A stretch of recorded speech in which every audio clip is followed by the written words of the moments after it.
साथियों नमस्कार। क्षमा चाहूँगा, बीच में डिस्टरबेंस हो गया था, इस वजह से बात अब कंटिन्यू करेंगे। उम्मीद करता हूं सारे साथी वापस जुड़ेंगे। साथियों, बात कर रहे थे हम विकसित भारत बनाने की। विकसित भारत बनाने का मोदी जी कह रहे हैं 2047 में बनाएंगे। मोदी जी, जब आप 2047 में विकसित भारत बना देंगे तो आज 2024 करीब 23 साल बाद विकसित भारत बना दोगे आप। मूर्ख क्यों बना रहे हो फिर? बेरोजगारी का आंकड़ा छुपाना बंद कर दिया आपने। बेरोजगारी का आपने आंकड़ा छुपा लिया। 2019 के बाद आपने ये नहीं बताया देश में बेरोजगार कितने लोग हो गए। आपने ये नहीं बताया 2019 के बाद कि देश में किसानों ने आत्महत्या कितनी करी है। विकसित भारत वो सपना दिखा रहे हैं आप, जिसमें सरकार बहुत ट्रांसपेरेंसी होगी और लोकतंत्र बहुत मैच्योर होगा, जहां लोगों को बोलने की आजादी होगी और प्रेस को तो बहुत आजादी होगी। पता है आज हम फ्रीडम ऑफ प्रेस की स्वतंत्रता में हम कौन से पायदान पर हैं? हम 180 सैंपल यानी 180 देशों में 161वें नंबर पर हैं। किसको मूर्ख बना रहे हो कि विकसित भारत हो जाएंगे 23 साल बाद? आपका भूखमरी में स्थिति क्या है देश की हमारी? आप कह रहे हो कि मैं 80 करोड़ लोगों को फ्री राशन देता हूं। 10 साल में आपने अर्थव्यवस्था को चौपट कर दिया। इस लाइन को आपने आगे बढ़ाया। आप तो गरीबी दूर करने वाले थे। माननीय मोदी जी, 125 लोगों के सैंपल में 111वें नंबर पर हैं हंगर इंडेक्स में। आप विकसित भारत की बात कर रहे हैं।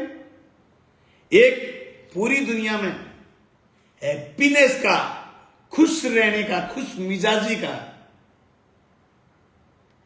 इंडेक्स बना हुआ है, उसमें हमारी स्थिति 145 देशों में 126वें नंबर पर है।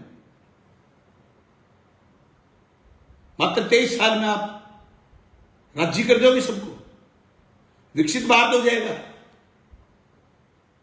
किसको मूर्ख बना रहे हैं?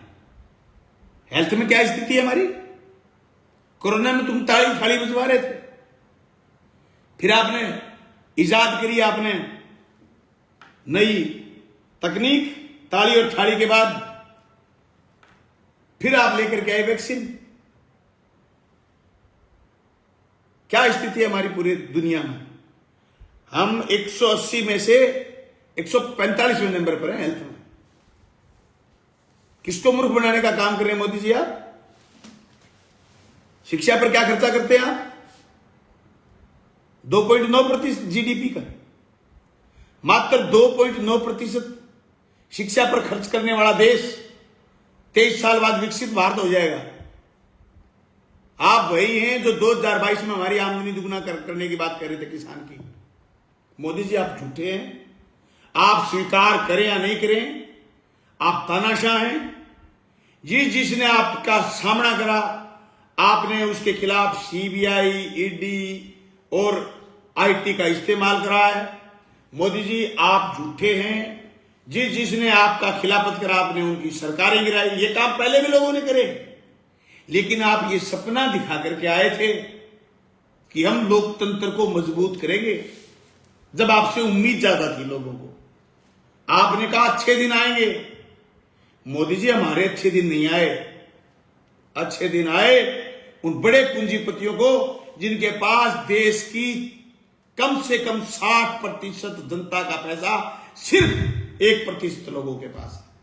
दोबारा सुनिए गौर से, देश की 60% जनता के पास जितना पैसा है, जितनी संपत्ति है, उतनी मात्र 1% लोगों के पास है।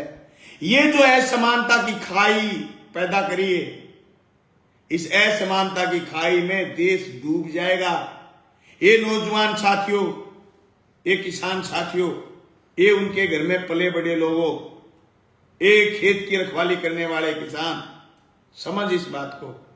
हम सिर्फ राजनीतिक बात नहीं कह रहे हैं। आप समझिए, आपने अब की बार नरमा किस भाव बेचा है, आपने इस बार मूंग मोट किस भाव बेचा है, अब आप सरसों किस भाव बेचोगे, अब आप गेहूं किस भाव बेचोगे। मोदी जी ने और उनकी सरकारों ने, अरे आपका तो खौफ ही खत्म हो गया। क्या कह रहे पता है, अगर सरकारी रेट पर सरकारी मंडी में जिन्स बेची, कोई फसल बेची, तो उन फसलों के आधे पैसे अपने कर्ज में काटेंगे। तो आप अदानी अंबानी का कर्ज क्यों नहीं ले लेते? आपने बड़े पूंजीपतियों का कर्ज राइट ऑफ क्यों करा है? आपने कल परसों 7,000 करोड़ रुपए जी न्यूज वाले के राइट ऑफ क्यों करे? नीरू मोदी, मेहुल चौकसी, पता नहीं कितने लोग विजय माल्या जैसे पैसे खा के भागे, उनसे पैसे आपने क्यों नहीं लिए? आप हम फसल बेचेंगे तो पहले कर्जा काटोगे।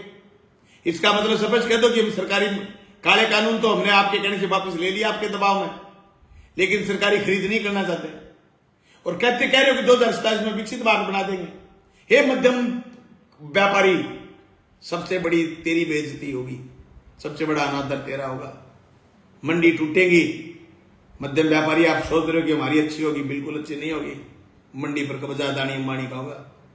आप जाइए, थोड़े दिन पहले तो हिमाचल में अस्थिरता हुई, उसका मूल मकसद हिमाचल की सीमेंट पर और हिमाचल के सेव पर कब्जा करना है, अदानी को कब्जा कराना है।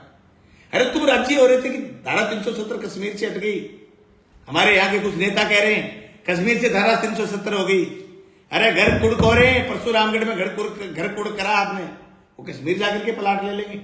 कश्मीर में जमीन लिए 90 370 की BATA, ये हटाई नहीं आपने BATA, उससे एक ही चीज की खुली हुई है, कहीं का आदमी कश्मीर में जाकर के जमीन खरीद सकता है। उसका क्या मतलब वो निकला? उसका मतलब निकला कि वो कश्मीर की वादियों में बेपनाह जो खजाने दबे पड़े हैं, जो सरकारों को निकालने चाहिए और सरकारों को जनता के भले के लिए इस्तेमाल करने चाहिए, वो खजाना आप अपने दोस्तों को लुटाना चाहते हो। और आपने अदानी को दे दिया लिथियम वाली जगह दे दी। अब वहां से फिर इलेक्ट्रॉनिक सामान बनेगा और उससे आप इलेक्ट्रॉनिक कारें बनाएंगे और फिर वो देश में बेचेंगे। पुरानी गाड़ियां तुम जब्त करवा दोगे कि आप कहोगे कि आपकी गाड़ी तो अब प्रदूषण करने लगी। इतनी भी कोई वफादारी करता है? ये जनता से तुम बेवफा कैसे हो गए? मोदी जी, तुम तो जनता को कह रहे थे काला धन वापस आएगा, तुमने तो इलेक्ट्रोल बॉन्ड के नाम पर लूट मचा दी। स्विस बैंक से काला धन वापस आने की बात कर रहे थे आपने तो SBI की लिस्ट बताने से इनकार कर दिया। ये तो धन्य है सुप्रीम कोर्ट, जिस सुप्रीम कोर्ट ने यह कह दिया कि भाई लिस्ट दो, नहीं आपके खिलाफ कार्रवाई करेंगे। नहीं तो तुम तो लिस्ट छुपा गए थे। SBI ने भी मना कर दिया लिस्ट नहीं देंगे। 6,000 करोड़ रुपए से ज्यादा आप अकेले इलेक्ट्रॉल बॉन्ड पर रुपए मार गए। पहले दिन आप अगले ईडी भेजते हो, दूसरे दिन आप उसे चंदा ले लेते हो। पहले दिन इनकम टैक्स अलग भेजते हो, फिर चंदा ले लेते हो, नहीं तो CBI से में मुकदमा दर्ज कर दोगे। आप क्यों झूठ बोल रहे हो? पुलवामा का अब तक आपने क्यों नहीं बताया? पुलवामा में 2019 में जो हमारे जवान शहीद हुए थे, आपने आज तक मुल्क को यह क्यों नहीं बताया कि वो RDX कहां से आया था? मोदी जी, अब इतनी भी गप मत मारो, बताओ ना RDX कहां से आया था। आपको फौज ने ये तो बताया होगा ना। उस दिन फौज का मूवमेंट डे नहीं था, जबरदस्ती मूवमेंट कैसे कराया गया?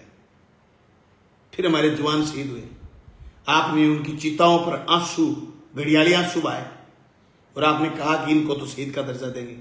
सारी CRPF को शहीद का दर्जा क्यों नहीं?